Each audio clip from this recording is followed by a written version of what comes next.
dalam perkara-perkara begini yang sedang berlaku, kita kena betul-betul berhati-hati. Sebab musuh ini dia cukup licik bagaimana nak mengkhianati kita. Saya buat contoh, tapi saya kena sebut sikit lah, minta maaf lah siapa-siapa tak suka dengar ni, dengar baik. Tuan-tuan, UG itu ialah United Government. Dengar baik-baik, kerajaan perpaduan. United Government ini dia tidak, itu saya nak minta maaf dulu, kalau tak maaf pun tak apa. United Government ini berbeza dengan apa yang disebut, tak maaf ya, masuk UMNO. Lain. Tapi musuh dia pandai. Yang ni menyebabkan kita jadi susah. Kenapa jadi susah? Musuh boleh menjadikan kita sampai peringkat mana tadi? Sampai peringkat kita boleh bertembung sesama kita. Ni tadi cerita tadi. Cerita mana? Cerita bagaimana golongan Ansar, bangsa apa tadi? Bangsa Aus dan Khazraj hampir berperang. Bukan bertengkar lagi dah, hampir berperang. Ngapa? Musuh sudah duduk di tengah. Di sini ialah Yahudi. Masuk UMNO kita dah sebut, dah beritahu. Tok Guru yang dah meninggal pun beritahu, yang belum meninggal pun beritahu. Kita sehingga hari ini, kita selama-lamanya, sehingga hari ini, setakat hari ini, tak tahulah tahun depan, sehingga hari ini kita tidak akan masuk UMNO. Terang sikit malam, minta maaf lah, saya minta maaf 3 kali dah tu. Kalau 7 kali, baliklah tuan-tuan. Kita tidak akan berjuang Islam, menegakkan Islam bersama-sama dengan parti Islam ini. Kita tidak akan masuk UMNO. Yang ni dah confirm dah, tak ada. Kalau begitu, jangan ada orang yang nak menwirid ayat UG, United Government ini. Sebab United Government bukan makna masuk UMNO. Tapi orang tak faham. Musuh diangkat ni, diangkat ni, kita bam sama sekali. Allah, kita kena bijak, Syekh. Kita kena bijak. Kita kakak sulung. Dalam 3 orang itu, 3 kelompok itu, kita kakak nombor 1 yang pertama. Tok Guru dah sebut, Tok Guru yang dah meninggal sebut, kita kakak yang sulung. Kita kena bijak, kita kena cermat, kita kena matang, kita jangan mudah melatah. Saya dah sebut, memang dia tak Islam, memang dia tak nak hudud. Apa tuan-tuan nak terkejut? Kita tak nak hudud, jangan terkejut. Memang kau tak nak hudud, kau tak Islam. Jadi kita kena bijak menangani perkara ini. Sebab kita mahu tidak mahu, kita nak menang. Kita nak menang. Jangan sangat sebut tak nak menang. Kalau sebut tak nak menang, maknanya jangan kita buat tahalus siasi. Jangan dibuat tahalus siasi. Cuma kita kena bijak waktu mengeluar ucapan, waktu kita nak beritahu dia apa sebab kau tak setuju. Kan kita dah berpakat ini, apa sebab kau tak setuju? Memanglah kau tak setuju, aku pun tahu. Boleh tak engkau bersetuju untuk tidak bersetuju? Macam mana pula bahasa ni? Apa? Agree to disagree. Begitulah bahasa Jepun. Tak, saya sengaja sebut persoalan ini sebab saya sangat rasa duka cita bila musuh boleh mengkhianati kita sekarang. Dia berjaya. Kita nak membina supaya orang-orang bukan Islam supaya orang-orang bukan Islam ini meletakkan kepercayaan bahawa satu-satunya yang boleh menyelamatkan negeri dan negara kita ni di atas nama Islam. Cuba tuan-tuan bayangkan 22 tahun lebih Tok Guru bekerja dengan tajuk ini untuk menarik orang bukan Islam beri keyakinan kepada kita, sehingga orang bukan Islam boleh menyebut sesungguhnya hudud ini perkara yang baik. Macam Dr. Bala yang ada di Terengganu itu boleh menyebut bahawa hudud ini benda yang baik, sekalipun saya tidak Islam tapi hudud ini benda baik. Jadi kita jangan dalam suasana begitu, jangan kita menimbulkan pertembungan. Di sinilah saya nak sebut tadi, hak tadi apa dia yang ketiga tadi, musuh berusaha menghidupkan cetusan sentimen mazhab, etnik dan tanah air. Hak ni kita dah clear. Hak nombor 2 ni, alhamdulillah, yang ni semarak orang belajar agama, ramai dah faham Islam.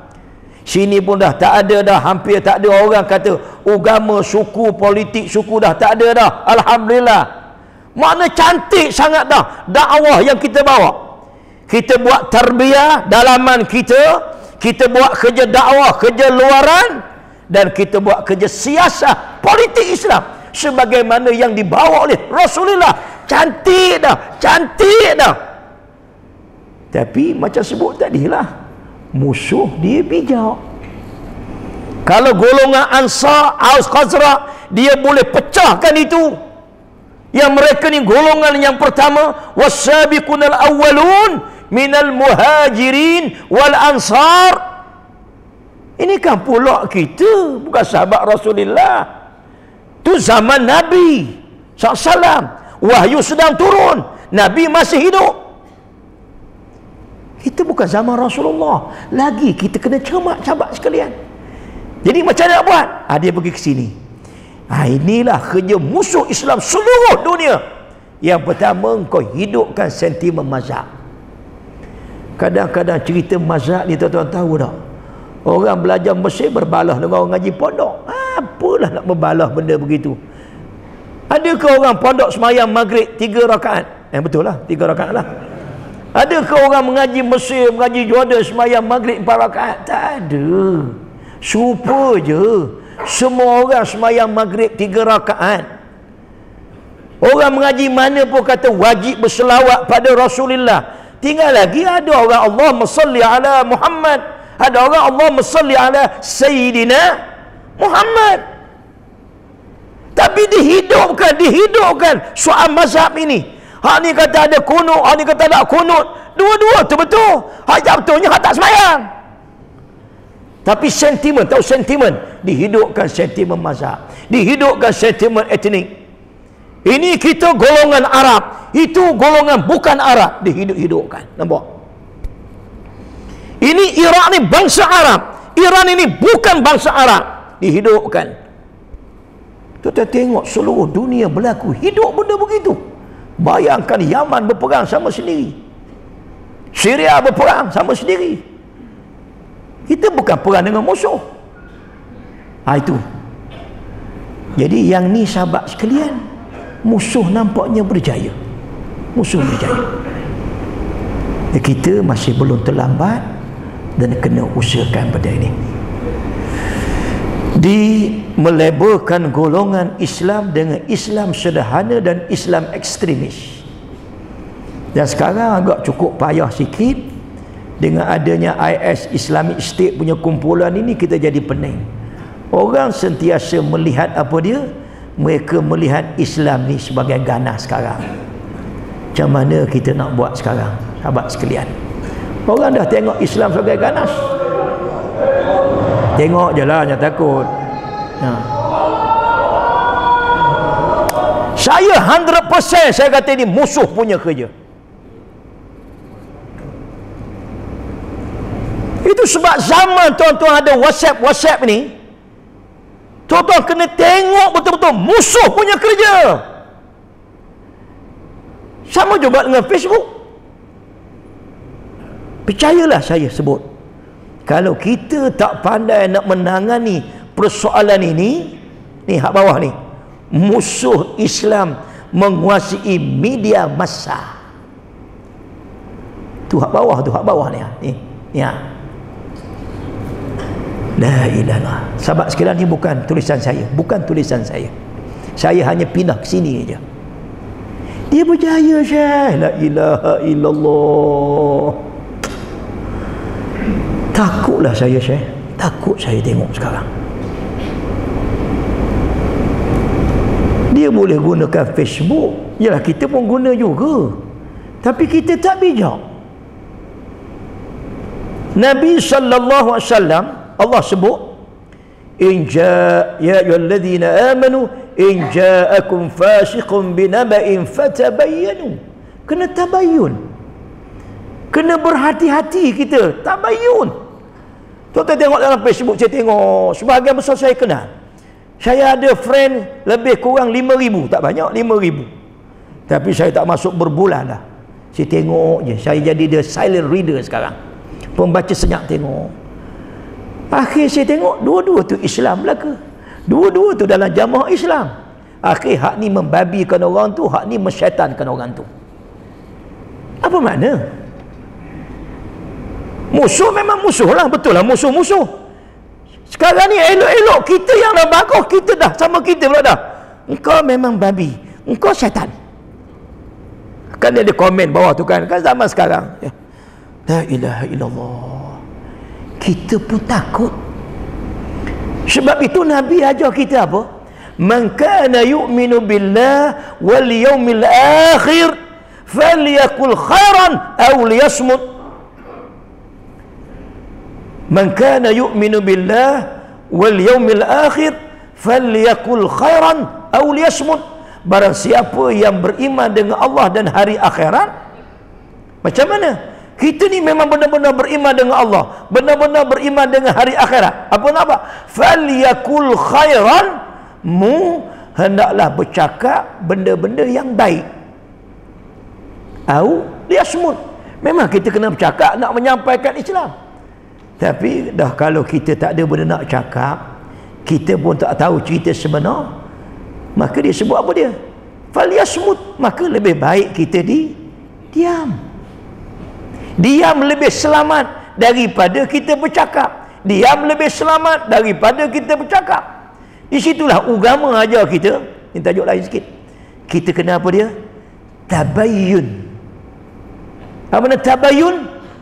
Tabayyun membawa makna kita kena ambil kejelasan maklumat. Benda ini yang disebut ni, yang setengah orang saya tengok dia pandang ringan. Tabayyun ini kisahnya berlaku bila? Berlaku di zaman Rasulullah.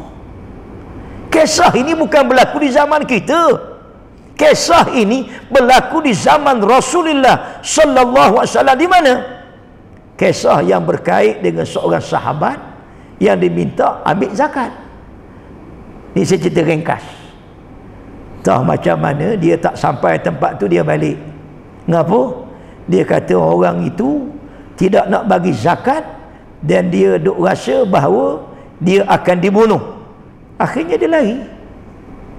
Sebenarnya tidak. Mujulah Rasulullah SAW tidak hantar bala tentera pergi serang kampung yang tak keluar zakat. Ini satu cerita.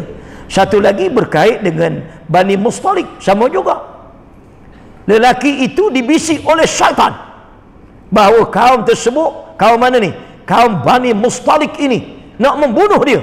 Walah dia tak ada nak pergi bunuh. Dia tak bertemu pun orang tu. Tak bertemu pun. Ini bukan zaman kita ni. Berlaku di zaman Rasulullah sallallahu alaihi wasallam. Di bawah tajuk mana? Di bawah tajuk tabayyun. Kena ambil kejelasan maklumat. Maklumat mana? Dalam Facebook. Maklumat mana? Dalam WhatsApp. Di tengah-tengah itulah musuh masuk. Abdullah bin Ubay bin Salul bukan dalam grup WhatsApp kita lagi, bukan duduk dalam Facebook kita lagi. Dia semayang belakang Rasulullah. Astaghfirullahalazim. Ini sahabat sekalian, dia duduk dalam surah Hujurat. Surah Hujurat ini sahabat sekalian, surah Hujurat ini nak habis dah ni, pukul 9 nak berhentilah. Tak payah tengok jam, aku tengok jam. Pukul 9 saya nak berhentilah ni. Surah Hujurat ini sahabat sekalian, dia panggil suratul akhlak. Saya nak tunjuk kataan tengok ni. Nama surah ini surah Hujurat. Nama surah ini, sebahagian mufassirin menyebut nama surah ini dia kata suratul akhlak. Surah akhlak. Macam mana akhlak kita dengan kawan kita, dengan sahabat kita. Macam mana akhlak kita dalam sebuah jamaah Islam dengan sebuah jamaah Islam yang lain. Macam mana akhlak kita dengan orang bukan Islam. Sebab kadang-kadang kita hampir hilang akhlak, dan kadang-kadang kita hampir tidak adil dalam membuat suatu penilaian. Walhal Quran ajar kita, wala yajrimannakum syana'anu qaumin ala alla ta'dilu. Janganlah perbalahan kamu, pemusuhan kamu, kebencian kamu pada satu kaum, sekalipun kaum itu tidak beriman. Bukan kata Islam lagi, tak beriman. Alla ta'dilu, ala alla ta'dilu, bahawa kamu tak dapat berlaku adil. I'dilu, adillah kamu, kata Allah. Huwa aqrab, sangat dekat. Akbar, sangat besar. Huwa aqrab, dia sangat dekat. Huwa aqrabu littaqwa, sangat dekat dengan ketakwaan. Saya nak mengajak diri saya sendiri dan sahabat sekalian yang ada pada malam ini, yang sengaja saya bawa tajuk ini, supaya kita berhati-hati sekarang. Tuan-tuan percayalah, dah lama dah Tok Tunggu sebut, seandainya mereka boleh merungkai ukhuwah, persaudaraan, pertautan yang baik yang ada dalam jamaah Islam, parti Islam ini, tuan-tuan percayalah, itulah kejayaan yang paling besar musuh Islam dalam negara kita. Bila-bila memecahkan kita sama kita. Ingat tu, ingat tu. Orang lain pecah tak apa lagi, jangan kita pecah. Maka di situ sahabat-sahabat sekalian, berhati-hati, berhati-hati, kena hazar. Jangan duk dengar buah-buah musuh Islam. Jauh sekali untuk meletakkan kepercayaan, keyakinan kepada orang-orang bukan Islam. Walaupun kita berpakat, ni kena jaga, kena jaga. Itu sebab kita kata apa dia? Meletakkan walak kesetiaan kita hanya kepada jamaah Islam, kepada parti Islam. Dalam masa yang sama, ni benda nak sebut, kita berkasih sayang dengan adik-beradik seagama. Dalam masa yang sama, kita juga beramah mesra dengan adik-beradik semanusia. Boleh faham? Hak ni adik-beradik seagama, yang ni adik-beradik sebangsa manusia. Hak ni hak manusiawi, hak ni agamawi. Begitulah istilah lebih kurang. Jadi sahabat sekalian, kalau kita boleh faham ini, marilah kita bawa Islam, bawa dakwah. Kita harap orang-orang yang bukan Islam pun boleh menyedari bahawa musuh juga nak memisahkan mereka dengan kita. Bukan saja memisahkan kita sama kita, dia juga berusaha bagaimana orang-orang bukan Islam sendiri sudah jadi supaya tidak yakin lagi kepada kita, pejuang-pejuang Islam ini. Bukan saja di Malaysia, bahkan di seluruh dunia ni. Kena hati-hati.